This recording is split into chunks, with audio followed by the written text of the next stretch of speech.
The film begins with an elderly woman named Barb clutching an aged box, deep in thought. She retrieves a photograph of a young couple, hangs it in her vehicle, and departs into snowy conditions. En route, the radio reports that northern Minnesota temperatures are plummeting, worsening the weather. As she continues driving, the snowfall intensifies and Barb loses her way. Feeling lost, she hears a distant sound and steers toward it. Barb reaches a secluded house where an elderly man chops wood beside a blood-stained ground. The man startles upon seeing Barb, questioning her identity and purpose. She mentions she's here for fishing and requests directions to Lake Hilda, which he kindly supplies. Barb thanks him and inquires about the blood, but he reassures her it's merely from a hunted deer. She drives off and soon reaches frozen Lake Hilda, which stirs deep emotions. She recalls her younger years. This exact location hosted her first date with her husband, Carl. The woman retrieves an ice auger, drills through the frozen surface and takes out the old box. Barb begins weeping. Suddenly, gunshots ring out. She rushes to investigate and witnesses the elderly man from earlier pursuing a young girl with bound hands. Barb conceals herself behind her vehicle, watching in terror as the man shoots the girl's leg before hauling her into his house. Witnessing this, Barb is deeply shaken and attempts to contact police, but her phone lacks signal. She tries to drive away, but her vehicle is trapped in snow. With no alternatives, Barb returns to the man's house and observes him departing. She seizes this chance and races to the house to rescue the girl, discovering the front entrance locked. She hears basement sounds, removes a wooden covering and peers inside. Through the gap, she spots the kidnapped girl restrained, asking if she's alone, which the girl confirms. However, before Barb can assist, the elderly man returns with another vehicle, forcing her to hide. He's brought his wife as well, known only as the Purple Lady. The couple enters the house and the Purple Lady examines the kidnapped girl. The elderly man assures her he abducted the girl, leaving the pharmacy when nobody was nearby. Meanwhile, Barb writes on the foggy basement window, promising the young girl she won't abandon her. She returns to her vehicle, which has a portable fishing shack attached. Elsewhere, the Purple Lady appears gravely ill, bleeding from her nose. Her attention shifts to a red mitten Barb accidentally dropped, so she checks the basement window and discovers Barb's message, shocking her. She also spots footprints in the snow and rushes inside to interrogate her husband about the mitten and whether someone visited. The elderly man explains a woman came asking for Lake Hilda but didn't witness anything. His enraged wife scolds him for excessive kindness and demands he accompany her to rectify his mistake. Shortly after, the couple arrives at the lake armed, spotting the fishing shack in the center. They cautiously approach to attack, but the elderly man plunges into a trap Barb set, while she observes from a distance with binoculars.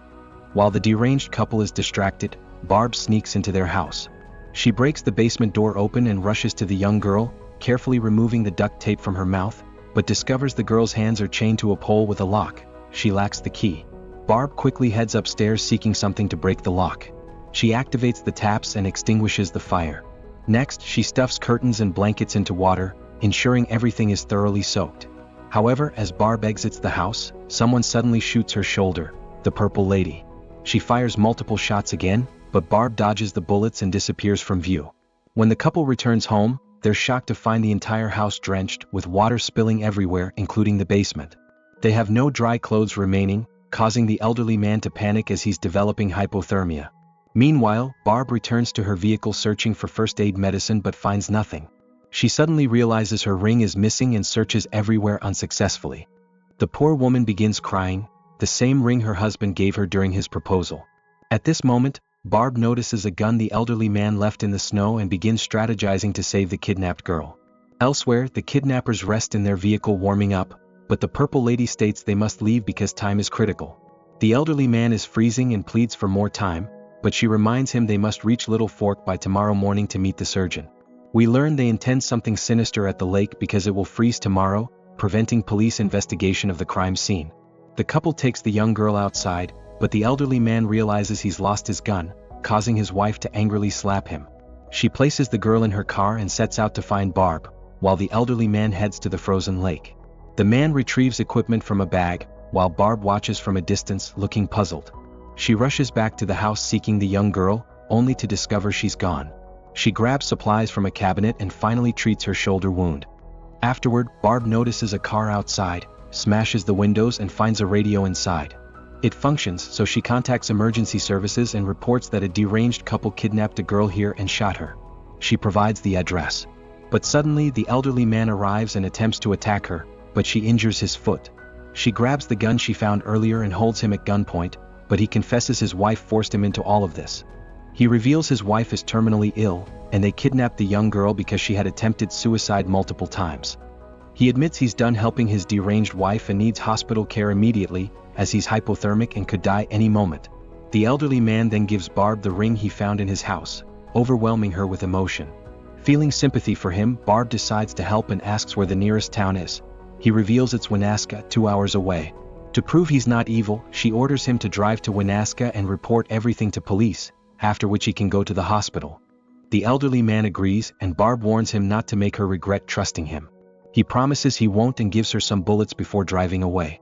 However, he doesn't get far before his wife finds him. The wife furiously asks why he left, so the elderly man explains he's hypothermic and needs hospital care, but she questions why he didn't come to her for help. She reminds him how crucial their plan is, but the elderly man thinks their insane plan won't work. He says he doesn't trust this unknown surgeon and urges her to abandon it while possible. However, this only enrages the Purple Lady, who accuses her husband of wanting to abandon her. Meanwhile, Barb loads bullets into the gun, returns to her vehicle, and gazes at a photograph of herself and Carl from their younger days. She recalls the time she suffered a miscarriage and how her husband comforted and reassured her. Moments later, Barb sets fire to her vehicle, hoping the thick smoke will guide authorities directly to the lake. The plan succeeds flawlessly, and Barb soon notices a car arriving in the area. 2 men who appear to be local rangers exit the vehicle, and Barb explains she was the one who called them, detailing what happened. The men agree to help and ask her to surrender her gun. Barb hesitates because it could endanger her, but when they assure her protection, she reluctantly hands it over. Shortly after, they arrive at the cabin and notice the Purple Lady's vehicle outside, indicating she has returned home. One man wants to call police and return later, but the other refuses. Barb asks them to be cautious since the woman is dangerous, but they don't take her warning seriously, confident they can handle an elderly woman. The men carefully exit the vehicle with their weapons and call out to the Purple Lady, but there's no response. They approach the parked car outside and open the door. The Purple Lady easily kills both men and proceeds to shoot Barb as well. Fortunately, Barb retrieves her gun from the glove compartment. She fiercely returns fire at the Psycho Lady, wounding the Purple Lady's leg but soon runs out of bullets. Seeing this, Barb rushes to grab a gun from one of the dead men, but the gunfire continues, forcing her to take cover behind a vehicle. Her eyes widen in shock when she notices the elderly man dead in his car, murdered by his own wife. A stunned Barb rushes to hide behind the house as the Psycho woman continues shooting. Unfortunately, a large shot strikes a wooden structure, causing Barb to lose consciousness. In another flashback, we see Barb helping her sick husband out of bed and preparing breakfast for him some time ago. She was reminiscing about their trips in their younger days when she realized Carl had become completely unresponsive. A panicked Barb stopped cooking and was distraught to discover her husband had passed away. In the present, Barb regains consciousness and finds herself restrained in the basement next to the young girl. She asks the girl if she knows the couple, and Leah replies she once saw the Purple Lady in the hospital after her unsuccessful suicide attempt. The girl reveals her name as Leah, which makes Barb emotional because Carl loved that name and had planned to name their daughter Leah if they ever had one. Next, Barb searches for her old box, and Leah reveals the Purple Lady left it nearby. Barb quickly retrieves the box and uses its handle to remove the screw binding her. She gives the screw to Leah and manages to free herself by lifting the pole with great difficulty. Barb helps Leah as well, and while seeking the exit, she finds the storm door that could lead them out. Feeling hopeful, Barb uses tools from the basement and finally opens the door, only to see the Purple Lady standing outside. The Psycho woman immediately locks them in again. At this moment, Barb has another flashback and recalls when she met with her husband's lawyer after his death. Carl had wanted his ashes scattered in Lake Hilda because of the memories they shared there, which is why Barb was traveling to the place. Sometime later, the Purple Lady takes Leah and Barb to the lake, where a tent is erected in the center. Inside the tent, there's a bed, and the Purple Lady orders Barb to open a mysterious box. Barb reminds the woman she's dying anyway and begs her to stop the madness, but the Purple Lady refuses to listen. Reluctantly, Barb opens the box and is horrified to learn it's meant to store a human liver for transplants. This means the woman intends to steal Leah's liver and then meet the surgeon in Little Fork, who will supposedly perform the transplant. Next, the Purple Lady orders her to place Leah on the bed, and a horrified Barb insists the girl is just a child who doesn't deserve this. She offers to take her place instead of the poor girl, but the Purple Lady says she's too old. With no other choice, Barb apologizes to Leah, while the young girl clutches the screw from earlier. Barb is forced to bind her with duct tape but deliberately leaves the restraints loose so she can escape easily.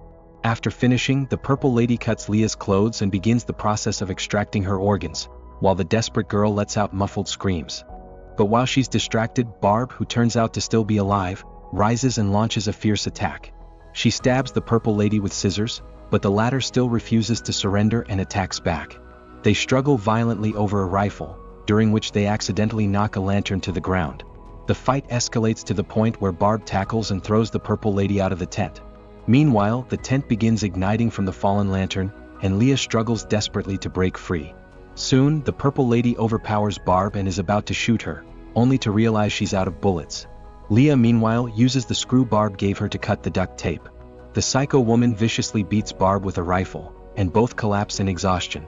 Following this, the Purple Lady finds Barb's old box, and it turns out the bullet struck the box earlier and saved the woman. There are ashes inside, and Barb desperately pleads with her not to touch them. Next, the Purple Lady drags Barb to the small trap she had set in the lake, where her husband had fallen earlier. At the same time, Leah manages to break free and safely escapes from the burning tent.